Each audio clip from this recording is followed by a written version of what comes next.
വാർത്തകൾ തുടരുന്നു. മുൻമന്ത്രി AC ഷൺമുഖദാസിന്റെ ഭാര്യ ഡോക്ടർ കെ പാറുക്കുട്ടിയമ്മയ്ക്ക് അന്ത്യാഞ്ജലി. എരഞ്ഞിക്കലിലെ വസതിയിൽ പൊതുദർശനത്തിനു ശേഷം മാവൂർ സ്മൃതിപഥത്തിലായിരുന്നു സംസ്കാരം.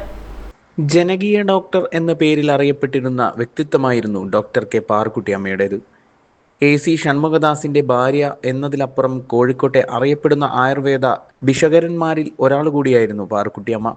ബംഗളൂരുവിൽ വെച്ച് ഹൃദയസ്തംഭനമുണ്ടായതിനെ തുടർന്നാണ് മരണം സംഭവിച്ചത്. കോഴിക്കോട്ടേക്ക് കൊണ്ടുവന്ന ഭൗതികദേഹം എരഞ്ഞിക്കലിലെ വസതിയായ യുവതയിൽ പൊതുദർശനത്തിന് വെച്ചപ്പോൾ സമൂഹത്തിലെ നാനാതുറകളിൽപ്പെട്ട ആയിരങ്ങളാണ് അന്ത്യാഞ്ജലി അർപ്പിക്കാനെത്തിയത്. മന്ത്രിമാരായ AK Saseendran, Kadannappally Ramachandran, MK Raghavan MP, MLA മാരായ തോട്ടത്തിൽ രവീന്ദ്രൻ, EK വിജയൻ, NCPS ദേശീയ working president PC Chacko, CPM ജില്ലാ secretary M Mehboob, DCC president advocate K Praveenkumar, NCP ജില്ലാ president Mukkam Muhammad, Mathrubhumi chairman PV Chandran തുടങ്ങിയവർ മൃതദേഹത്തിൽ അന്തിമോപചാരം അർപ്പിച്ചു. തുടർന്ന് മാവൂർ റോഡിലെ സ്മൃതിപഥത്തിലായിരുന്നു സംസ്കാര ചടങ്ങുകൾ. ACV news, Kozhikode.